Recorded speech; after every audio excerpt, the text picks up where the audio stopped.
Welcome to Shaper Sessions. I'm Sam, and today we're going to be chatting with Alex Myla. He's a guitar luthier, or in the evenings he's a guitar luthier. During the day he's a doctor. We'll bring him on board and talk about his experience of making guitars prior to Origin, the transition to Origin, and hopefully he'll be able to walk us all through some tips, techniques, cutters, materials, as much as we can get through to get you all up to speed with luthier work with Origin. Hi, everyone. Thanks, Sam. I'm Alex Myla. I'm like I said, by day, I'm a hospice and palliative medicine physician, also work in geriatrics, currently in Las Vegas, Nevada right now. And I have been building guitars for a few years now. And when when the Origin was released, I got really interested in it and got myself a machine. And since then, it's completely changed the way I've approached guitar building. Definitely want to be able to share whatever knowledge I have. I know there's some people out there who's reached out to me through Instagram, and that's probably the best way to reach me. Tips, tricks, if they have their own unit or how this unit's really improved my workflow. And the team over at Shaper has been indispensable. They've helped me out tremendously, trying to help me incorporate this unit into my workflow. I'm very grateful for that. So I'm excited to be here and willing to take any questions or comments and see if I can be of any help. In the meantime, we'll look at some of Alex's work. He can walk us through some of the design ethos, his background, like how he approaches guitar building, and then we'll get into the details. This is just a breakdown of what we're going to go through, but we can skip through that. Sure, yeah. This is one of the first full builds I've made with the Origin. And so it was both a learning experience and also just a realization just how much I can do with this machine. So previously, what I've had to do is use, I've made these old templates the old-fashioned way. You hand draw them, cut them out with the bandsaw. You make sure they're absolutely perfect before you use them with your router and a pattern bit that gives you a one-to-one copy. I'll actually show one of those old templates here. So I'd actually draw them out and then put them into this free CAD program called eMachine Shop. And then I would take the file and send it to get laser cut, because after a while I got way too lazy to make all my templates myself. But for a time I was doing it all by hand. It'd be pretty tedious. And then once you get it right, if you happen to let your router bit slip, then it nicks your template, as I think I've done on this one. And then you have to make a whole new one. Otherwise, that error keeps getting transferred to each of the ones that you've made before. And so I have templates for everything, every neck scale that I've made, and even for if I have a guitar body that I've already cut out, neck pocket, pickups, etc. And so you end up accumulating a time on that. So depending on my schedule, a lot of times what would happen is I would plan it out. The planning stage takes a while, and then I need to find time to cut it out. Since I didn't have my own shop, I was working at a co-op shop, and that would prove really troublesome because sometimes I just couldn't get out there. So all in all, it would take me about 2 weeks, make a full set of templates, and then I'd be able to use them for routing afterwards, and that takes more time. So the benefit, what I've seen kind of improve, like this is one of my old bodies from like 2015. I haven't finished yet. It's a Koa body, book matched, and this is one I use like a full size template for. And I would use one of those templates with the pickups to put the neck pocket and pickups in. And it'd be a lot of this, taping on, taking it off, making sure you're checking the depth every single time. And it became very, very tedious. When I started using the Origin, I could do all this on the fly.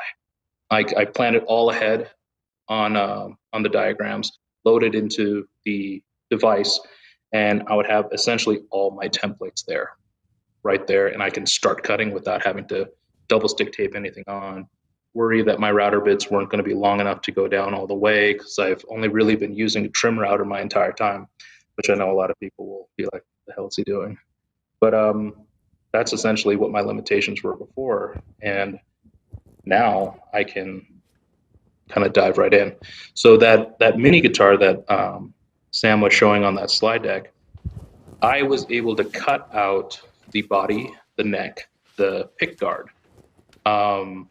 do all the roots, everything. Well, that one especially too, but in the slide deck too, it was I could cut out everything in one day. Yeah, the one that Sam holds in his hand right now is the second mini guitar I made after this one, and that one is where I took the lessons I learned from the first build and applied them to the second.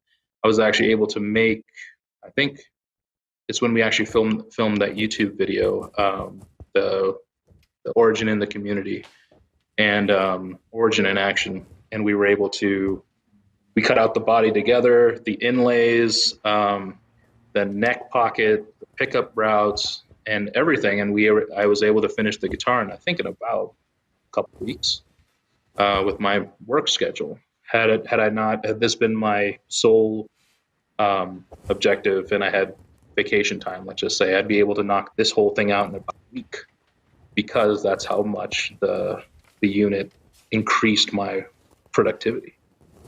And so, I mean, they were there too. They were guiding me through a lot of the settings too. And yeah, sorry, Sam, I didn't.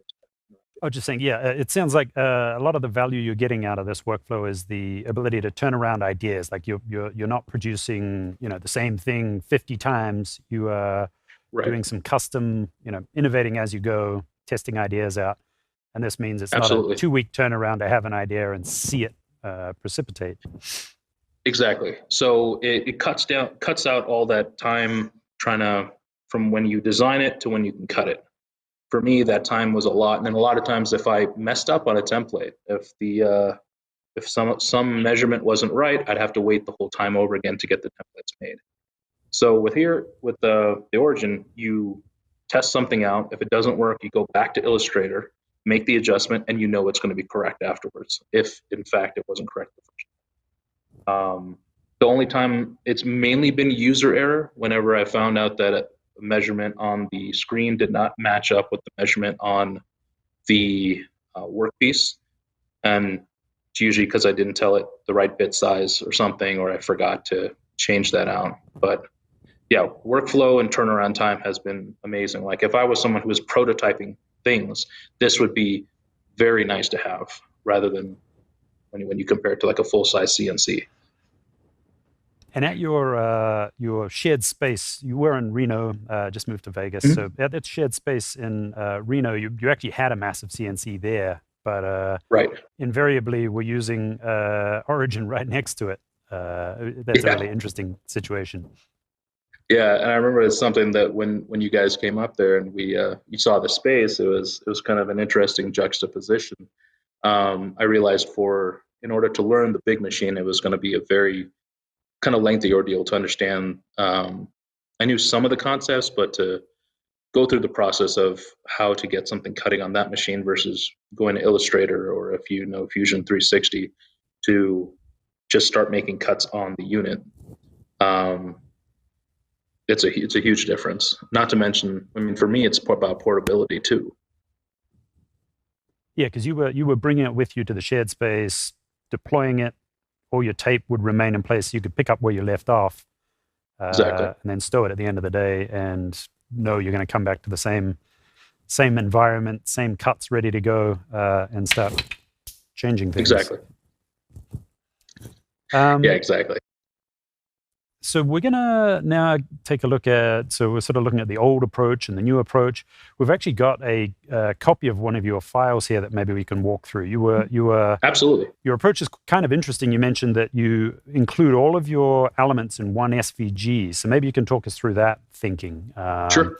So here's, traditional kind of layout. This is your guitar, and this is set up. Eric took a look at it and broke it out into individual pieces. You see the backside there, and all the separate components, the neck, the fretboard, the body.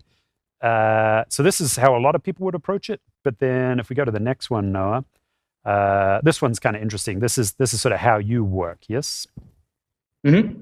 And so what I started doing was because I could make so many different variations of the same model, if I had it all broken apart, it became a bit confusing when I came to the workpiece for me personally.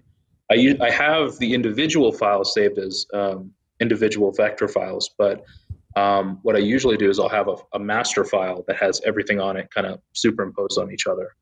And the ease that I have in that is that, let's just say if I wanted to test out the Can size you of do a the outline, by the way? neck pocket. Sorry, say it? Sorry, I just Noah's going to hook up the outline of this file just Oh, just okay. under the yeah.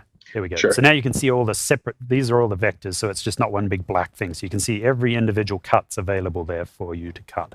This is effectively what's presented on Origin, yeah. Yeah. And so the benefit is because using the, like when you're using Origin and you kind of mouse like rolling over the different lines, it gives you options. You can choose which part of it you want to cut. And for me, that just made everything super easy. I didn't have to keep on loading different tools. And I saw with each iteration and update of the OS that the unit was able to handle more and more complex files. And so, it just saved myself some time going back and forth trying to remember which body part, because I don't know if you guys are like me. I am terrible at naming my files.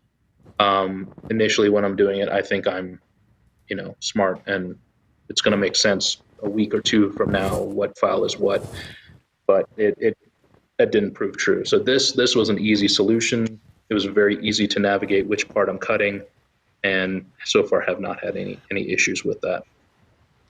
So this is like this simplifies your version management. You don't have 5 separate files that all need to be maintained should you make an adjustment to any one of them. You can sort of do Exactly. a sanity check and just confirm everything's going to line up. So Exactly. you were It explaining gives you one that of the nice little big ones. perspective. One of the big ones was your mounting the neck. Yes, that's a kind of a litmus test of any process.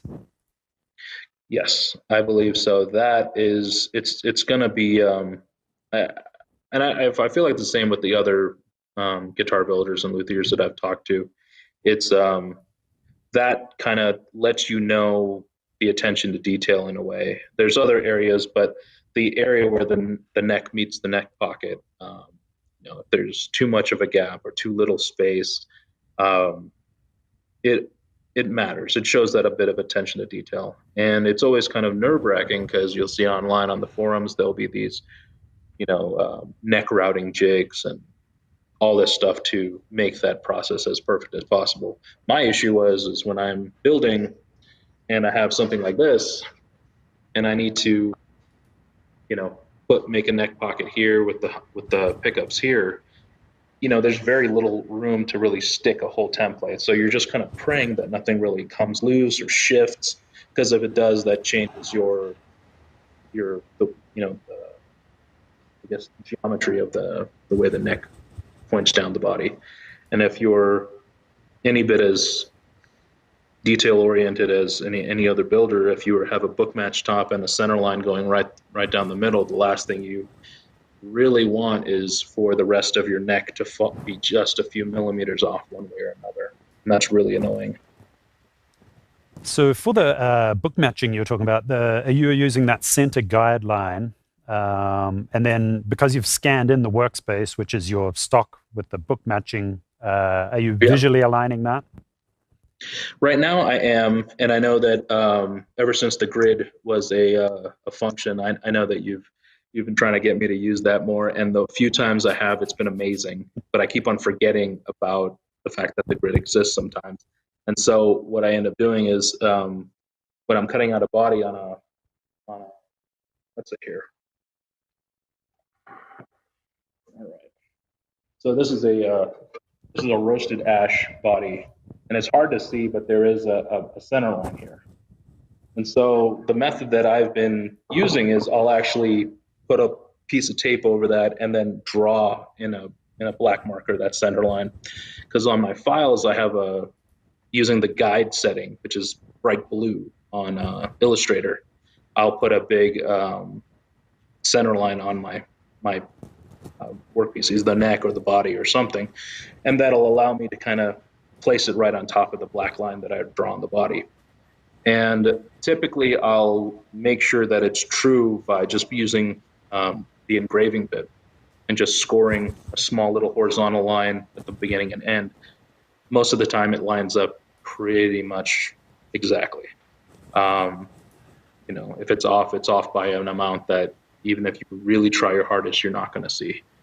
That's been the way I've been doing it. It's not exactly the most scientifically accurate, but it got me the results that I wanted for my last build, which is what the one I used it for.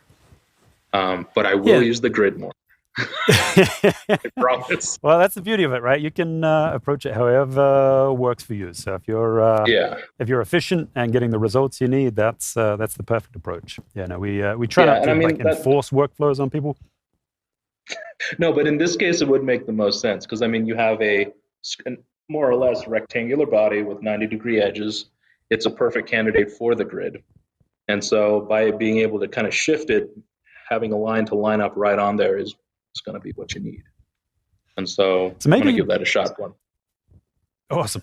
Maybe we can start breaking down some of the details. So we'll go back to the slide deck. We can talk about a few more of your guitars as you go. If there's anything of interest you want to call out as we step through these slides, or just tell us to go on to the next one. Sure. Like this one is, I think maybe the third, the walnut guitar, the darker one on the right was the third shaper made guitar that I made.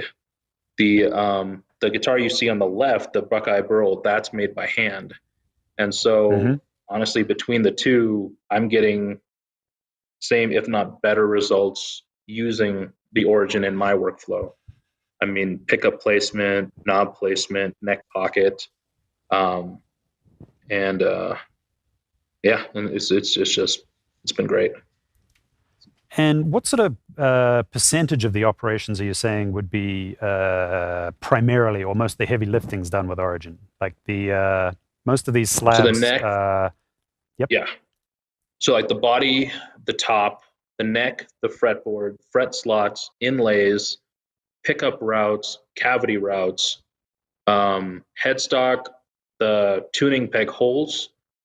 And actually for my flat headstocks, kind of like the Fender headstocks where the top of the neck, I really wish I had one of the necks here with me, but if you imagine a Fender Stratocaster or Telecaster neck, the neck is flat and then it kind of curves down into the headstock. And that whole hogging out of wood can be done with the Origin as well on the fly. And yeah, exactly. So there we go. This one, yeah. Yeah, and so if you see like the moment it starts curving down, all of that was cut with the Origin. I actually for this one, I don't think I went to the bandsaw. You could, and it might be faster, but I was there, had the neck already cut. Might as well just finish the process there. And then you use some rasps to kind of make the curve a little more pleasant. What are your recommended rasps? I remember you called out one that's got an interesting sort of, it looks like it's made of a series of sort of riveted together, almost hacksaw blades. That there was one. There's one that a lot of my my Luthier friends use, and that's called the Shinto rasp. And I had one and I tried using it, and for some reason, for me, I guess the tactile feedback that you get just was a little too gritty for me. I don't know if that makes me sound too snooty, but yeah. But I've been using a microplane for years, and I recently started using the Dragon rasps. There's the long tapered hand struck rasps. Those have been very good, and I think a lot of other people that have used it have also enjoyed using them. But microplane's been great. You kind of let the tool do the working. You don't really have to really put a lot of elbow grease into it. The result is you get these very fine shavings, or like you would if it was using a hand plane, but it's very small. So there's less dust overall. But and that's for all the neck shaping, correct? And also don't know if this has it, but the on the bodies often you're doing those little bevels and things. What are you Yeah, using for yeah. that? For the like the the belly cuts, which I don't think I did on that guitar, but definitely the neck, kind of any of the curved transitions, I'll use the rasps, either one of them. On the most recent one, I did a belly carve, and that was pretty deep.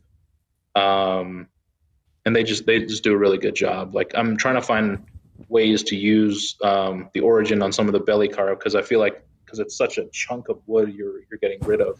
Some people will actually use a saw to just try to hog out and a chisel to knock out most of the wood. But I'm thinking like if you use like a freehand curve or something on there, you can get 90% of the work done before you hit the rasps.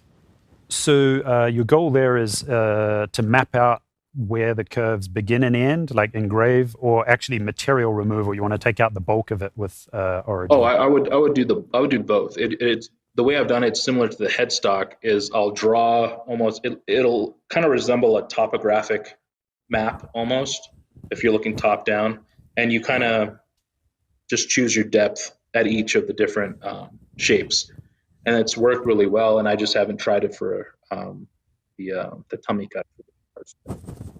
Awesome. So So maybe, yeah, we'll keep going through these and you can walk us through some of the details and things of interest as we go. yeah, it's this one was a really nice, really fun build. It was a joy just because it's so easy to cut out with the origin. I got to use this really nice piece of figured walnut. I was actually thinking of just keeping it for myself, and then a coworker asked me if if he could have a guitar for his son. I figured I'm like, oh, if let's use something nice. And so he had a time crunch. It was I think it was like middle of November, and he was leaving for vacation with his family in a few weeks in December. And so he's like, I know it's probably really tough because he was a fellow with me and up in Reno, so he knew how busy our schedules were. But I mean, I'm not doing this like technically all manually anymore, so I didn't have to worry about templates. I didn't have to worry about knowing if the parts are going to fit because I'd already made this model before. And so I was able just to knock it out within, I think, around 2 weeks or so, more or less. And so he was able to take home a guitar for his son. And Oh, so awesome. I wouldn't be able to do that otherwise. And do you end up in much of a like back and forward with clients customizing these? I usually, since I'm not technically a business like selling to just the general public. It's mainly friends and family for now, just because I, one, want to manage expectations, and two, I don't want to be able to. I want to still build what I want to build. Um, there was I forgot who had it in the beginning. It was on Seven String. One of the builders had a philosophy. He was like, ideally, he wanted to build what he wanted to build and offer instruments up for first refusal rather than taking on fully custom orders. It kind of kept his love of building alive. And so, since for me, my main gig is what I use to essentially fund my hobbies. I kind of follow the same philosophy because this is something that really brings joy and balance to my life in ways that I still am discovering. My day to day is I work in hospice, and so I'm giving news to families that no one else has really wanted to give, and so I'm trying to ease a lot of that. So it's a different type of medicine. It's a different focus in general, and so it's very emotional, very intense. So when I come home, I want to be able to find a healthy uh, release for that. So this is what that this has given me, and not being bogged down by the minutia, the parts of building. Like you can say that I love every bit of the process of building. For me, I wouldn't be honest if I said that. I love some of the processes. Other stuff, it's I did it just to say I did it, and I can do it if I need to, but I'd rather not do it constantly. And so, having this unit really, really increases my quality of life, and that's kind of the name of the game that I'm in for. So, It's awesome. So then we'll go back to the some more of the complete things here. Now we're getting into the details. So we've been looking. right, There's been a couple of questions around fretboards and things, right, and also the inlays and whatnot. So we'll go through that sure. before. Yeah, yeah. So So just one chime of one in of the one where of the cool things is you're able to do what's called blind fret slots when you have a CNC type machine. Um, the difficulty is, and I know we both have talked about this a bunch, is trying to dial in the right settings. And I believe they change depending on the hardness of the material.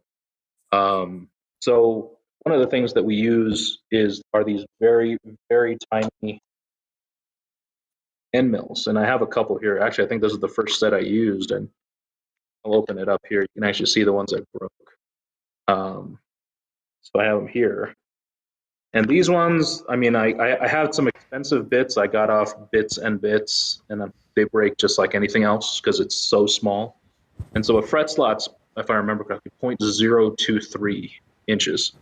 And so you're talking super small. So when you're using a cutting tool, you have to be you have to make sure either one you have the most steady hand in the world, or that the device is not going to jerk side to side, snapping off the bit. And so I'm gonna hold this here. I don't know if you can see how thin this is, but this is one of the bits that you see off of Amazon. And if you type in the number and the bit, you'll get a whole bunch of different companies that sell the bit. Um, I just was for the people who are not familiar with fretwork and stuff, yeah, the blind sure. ones are the ones that don't go all the way to the end. So there's Sorry, they yeah, stop. So you can't do them with a handsaw or anything like that. So exactly. it's pretty The unique and purpose. looks really beautiful. Yeah, let me show you here. This one I cut a little maybe too close to the edge, but it's okay. So essentially, when you look at the fretboard from the side, you're not going to see the fret tangs.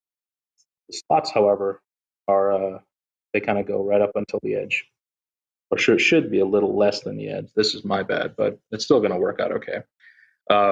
When you press the frets in, and everything's all dressed and nice. It gives it a real elegant look, in my opinion.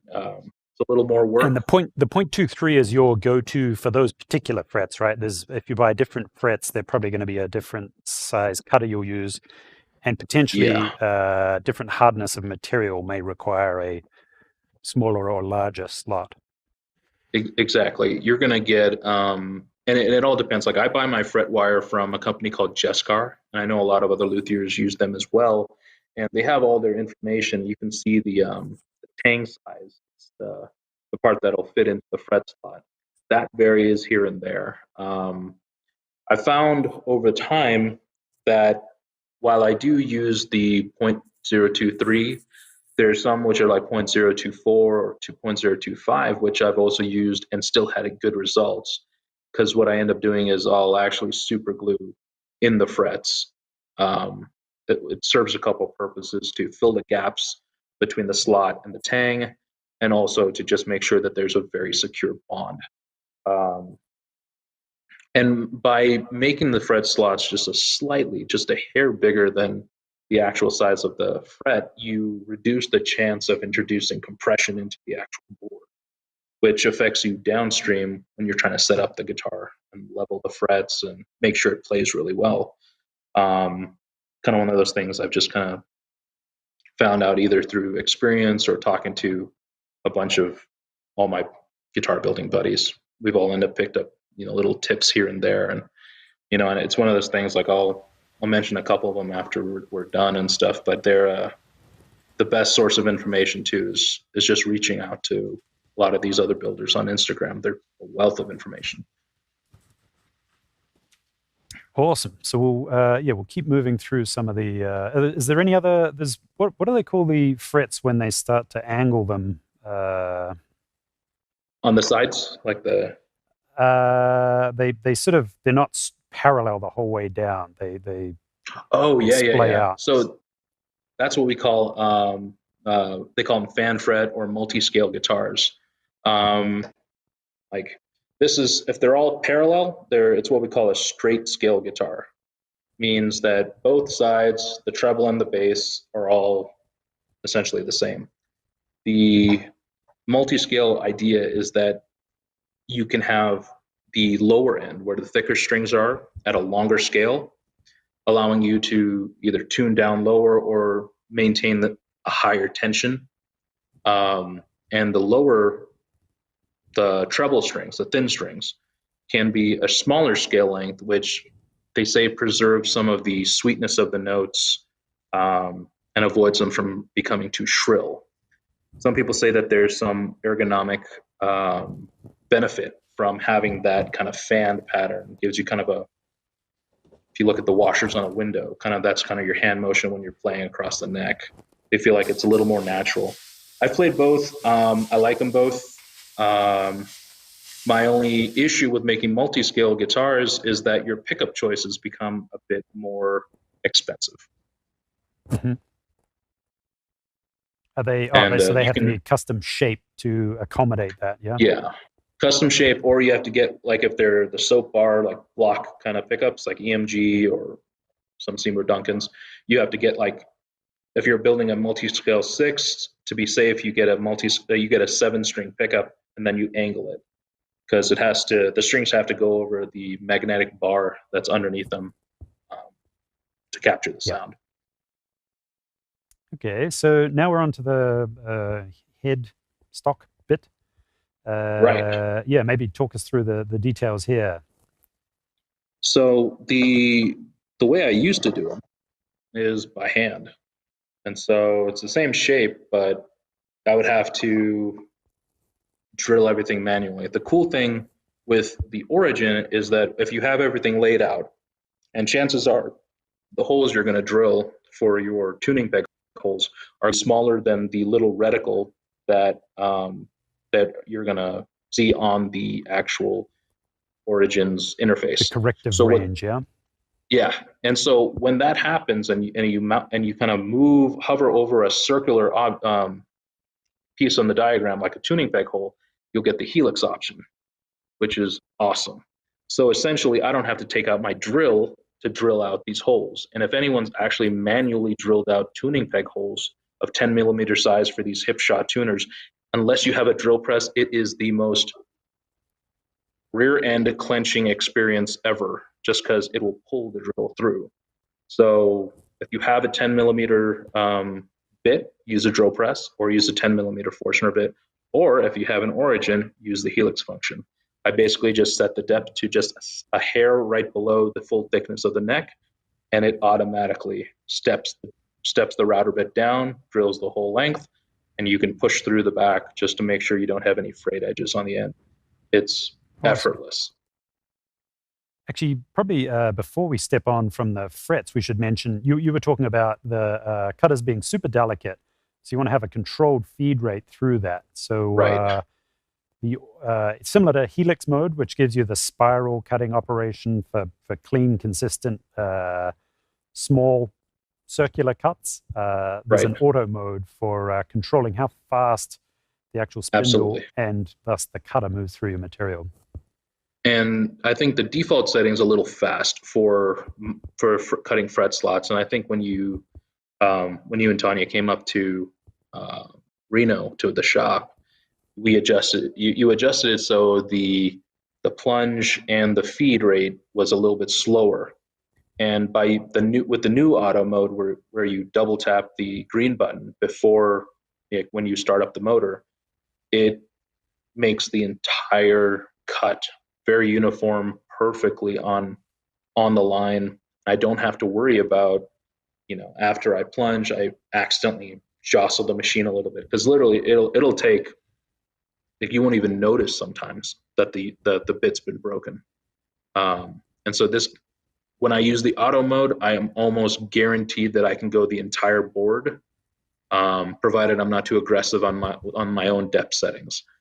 And so for that, I take a little bit longer just so I don't have to go through changing the bit process again. So So Um, for the frets, do you do two passes per to get down to the depth, or do you go really slow with one, like at the final depth? I go very slow. I have gotten away with being pretty aggressive and going through, I think, three passes, but that will inevitably break. If I go four, I'm pretty steady the whole board.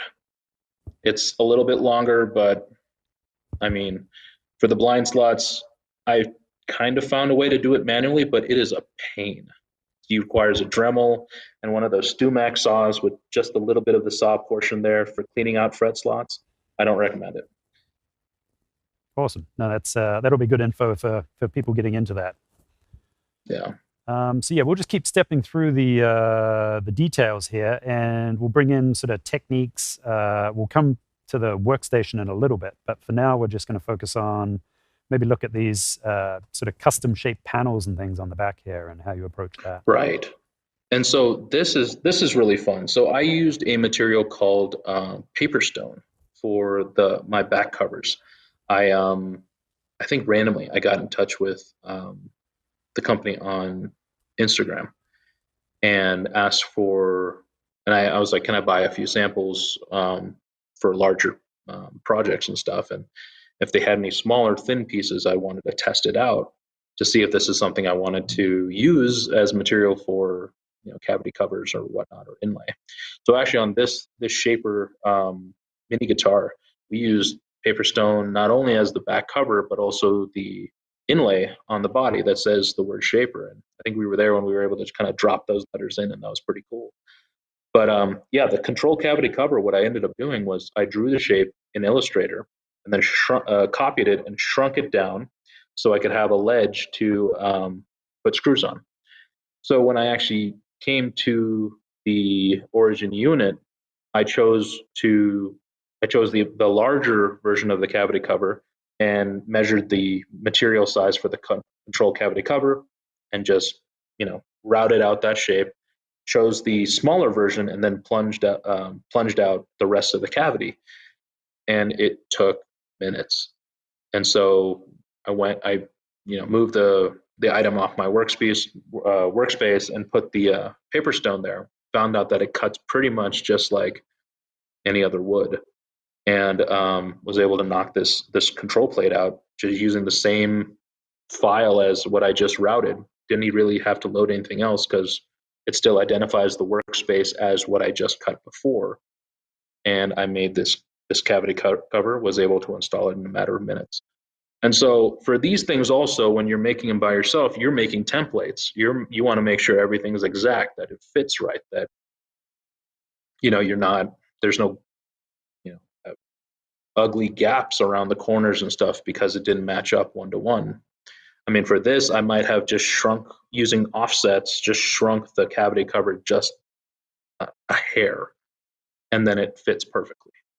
Too So often you I've, can I've cut out a adapt and piece. try out three variations of Exactly. the same theme in an afternoon without having to worry Hmm. about, yeah, no, that's great. And I And also have a then, bunch of other cavity covers saved. So if this wasn't something that looked good, I could toss on a new one and see it in real time if I wanted to use that. so do you start by cutting out the positive cavity cover, then do the pocket, and then you can tune that fit with offsets to get it exactly as you wish, yeah. So Exactly. that I think you mentioned, but it's like they use it for countertops, right? Or surfacing of ply. They have a range of Yeah. approaches. It's pretty interesting stuff. It's paper with like a resin in it, and Yeah. they do it from a kind of veneer all the way through to its own fully solid object. Like this is the actual cabinet top material. They sent me a big slab of this. I bought this and a giant slab of the onyx or the whatever their jet black version was, um, just so I could have for inlays for I don't know whatever I really thought of at the time. And what I found is that I've used I like using Rich Light 2. It's also another phenolic type of compound. But my issue was that I think the resin in that one, when I cut it, it just smelled so badly. Like even if I was wearing a mask, I was like, I'm sorry, I can't do this because I do a lot of work in my apartment too, and I want to, I don't have my own shop. If I have my own shop, it might be a different thing. But when I cut into this, I don't smell that. And so out of the two, I'm like, I'm going to use this for now. I think the most recent guitar I made with the really fancy like sparkly inlays was using the black paper stone as the entire fretboard, and that worked out really well. Ah, fretboard as well. Yeah, interesting. Do you pick guards? Any other? Yep. You can use it as pick guards. I think the only build I had that I made a pick guard was that first mini guitar before the shaper guitar, and that's using typical Bakelite, I think, pick guard material. Mm-hmm. And for that, you were using stock cutters, or are you using something custom? For anything that's not a fret slot, I've just been using the Shaper Origin stock cutters. They are Awesome. incredibly long lasting, and I think I only recently, like before I moved, actually switched over my 1/4 inch bit. That's good. You're not lingering in one place looking out the window with the cutter spinning, yeah? No. And I mean they do really, they're really good cutters. Awesome. So we'll start stepping through this a bit quicker so we can get to the Sure. questions and answers near the end. We've got a few sort of lining up, which is good. We'll get through those. But yeah, this sort of shows you're talking about the neck shaping and a fretboard. We'll probably move to the next one. Little ramp. And I do all these routes for the truss rod with the Origin. I use the 1/8 inch cutter, and it is just snug. It is so nice. I don't have to use any shims. I don't need to use anything else to really make sure that rod is, tight in there. And so I have had no issues with that, and that's been perfect. Yeah, I saw that in your file. You had that baked into the whole thing, so you could just drop that in because the tape keeps it all aligned. Yeah, awesome. Exactly. This is actually using the Richlight fretboard. This is the first mini guitar. And it's a wonderful material. Nothing except the smell, but that's just me being me. But it's a great material to use. Richlight, Rocklight, they're great. They're both great phenolic paper compounds. They're looking at ebony replacements to reduce our consumption and things like that. And I think it's a wonderful replacement for that. And I'm liking paper stone a lot. Awesome. And this is a little koa detail, is that right? Yeah. I actually got this inlay from, there's a guy on Instagram, his name is Kieran's Koa. And so I bought this kind of like a pen blank from him, and I used the bandsaw to shave off a thin, almost like a veneer. And I used the Origin to cut out these inlays, even these small little dots. And so, they fit in perfectly. We're able to be sanded flush, and they look wonderful. Yeah, that is really awesome. This one was fun. So that's the paper stone, right? Yeah. That is the paper stone. That's one of the paper stone inlays. So that's interesting in that you've got like the frets then have to run through the final result. So yeah. So I think what I did was I had the fretboard. I initially used the engraving bit to score where the fret lines would be, and then I cut out the inlay, cut it out from the material, glued it all in, and then sanded everything flush, and then went in with the full depth cutting of the fret slots. I think that's what I did. Yeah, awesome. And then here's another example of a body. Yeah. So this is the most recent guitar I finished for my med school friend Roger. He's the one. If you guys have been following my my Instagram, there's this green quilted maple top guitar that I handmade, and I've been trying to finish it for the last like 4 or 5 years. And every step of the way, it's just something goes wrong. Until there was a critical failure in the shop one night, right as I was in the zone, and then I just threw the whole thing in the bandsaw. So I called him up. I'm like, hey man, I'm going to make you a really good guitar because you've been waiting so long, and I felt so bad. And so this is something I've been wanting to make using some materials that I haven't had a chance to use before. And so it's a spruce body Shedua top that I got from Todd at La Rose Woods. If you guys need some really cool woods at pretty decent prices, I'd say check his page out. I think most of my woods are from him now. And And for the so record, those errors were user errors or origin issues. user errors. It was before I used Origin, but this is the guitar that's completely shaper made, and I was able to build it within like a few weeks, I think, and I was super busy too. But I mean, I by this time I had enough confidence in the unit and my ability to use the unit that I wasn't really, you know, wasting time hoping that or trying to figure things out. I kind of just hit the ground running, knew what result I was going to get, which is a great amount of satisfaction compared to when you're building manually, when you're like anything can go right now. Yeah, so when you kick off, like the actual origin components of the build is probably what, a few days, a couple of days, and then Not even like most of it is within one day, you can get most of the big parts cut out: the neck, yeah. fretboard, body, and cavity covers, and all the routes.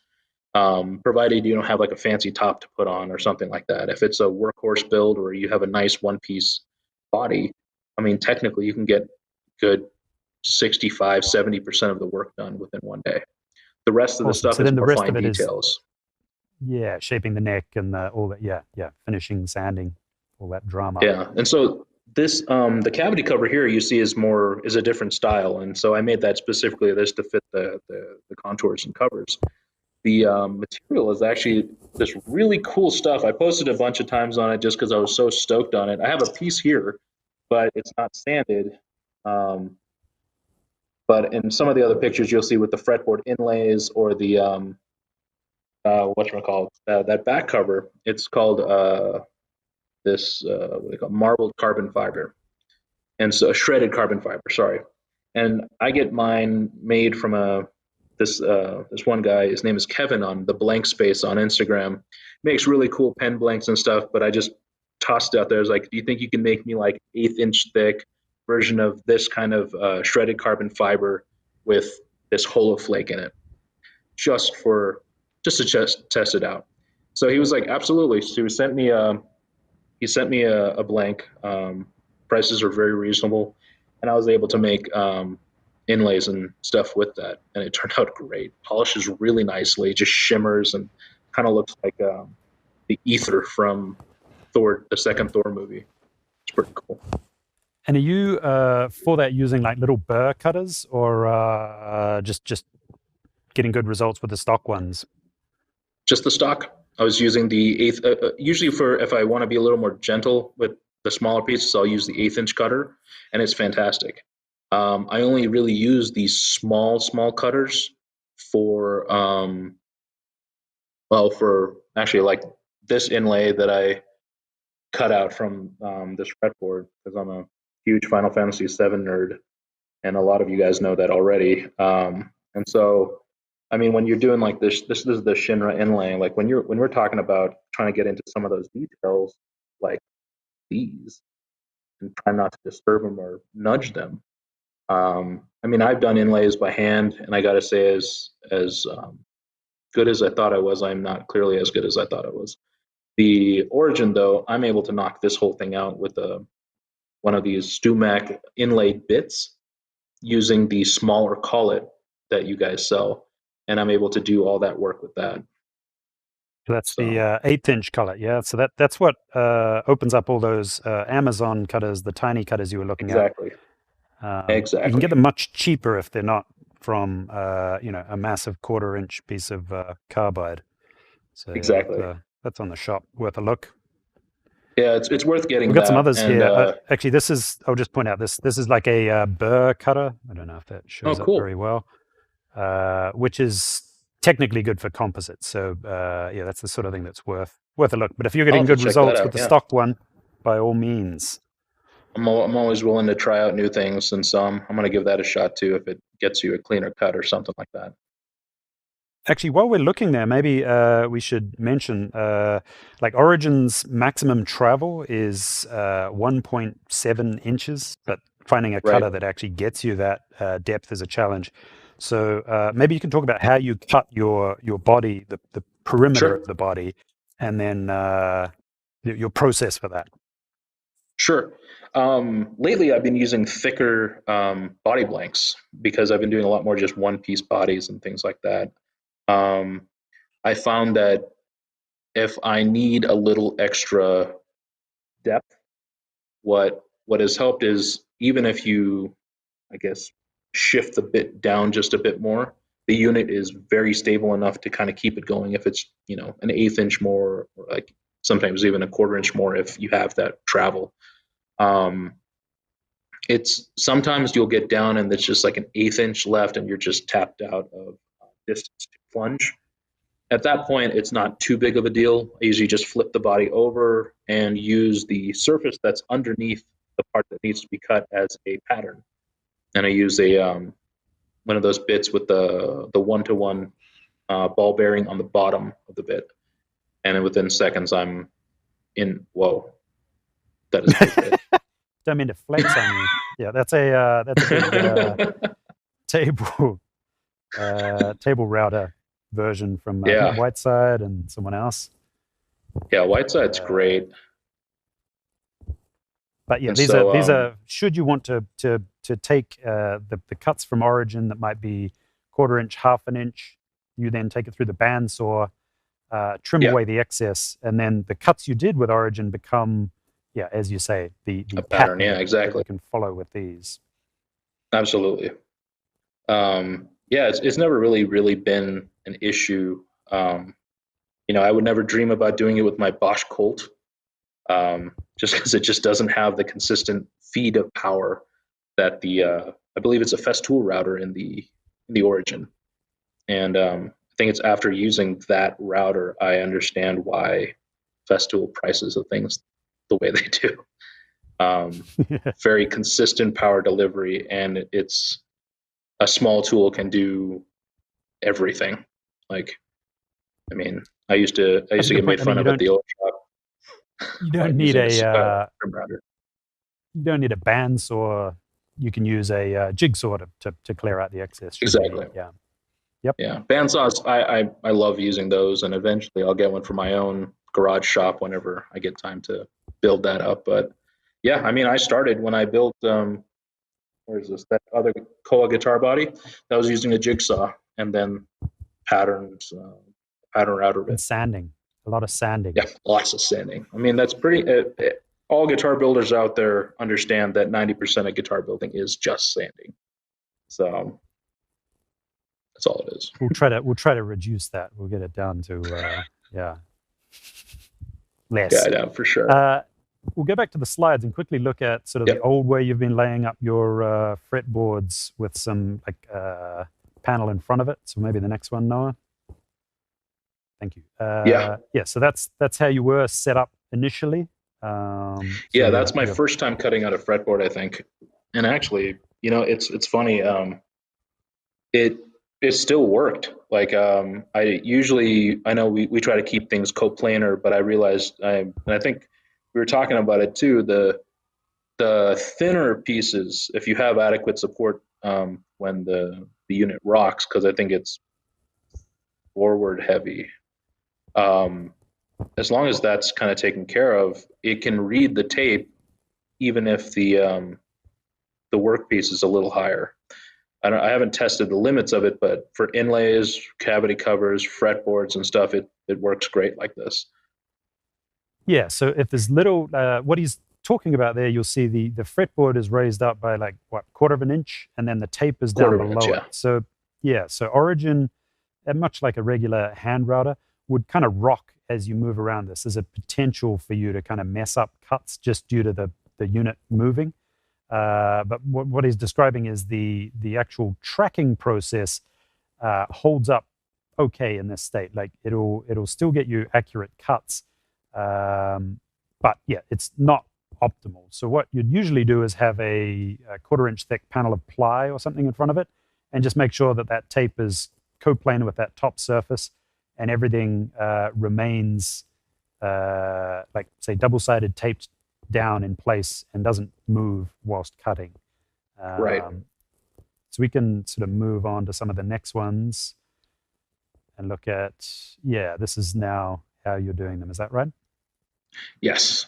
So ever since the workstation went live and I got to test it out, it has, for everything short of a full size guitar body, which I think I still have I think we have a workaround for that. But everything after, like aside from that, I'm able to get ultra consistent results. Like this whole fretboard is actually what is the result of this picture. To be honest, Actually, that's I think that same piece of we can go to wood. the next frame as well, Noah. Yeah, Yeah, awesome. and so there you go. Yeah, that's Yeah. before I cut out the whole shape. But I'm able to that small workstation. I'm able to. It has an adequate enough tape for a. I think this is a 26.5-inch scale length 7-string guitar neck. And so I had no issues cutting a single fret slot this way.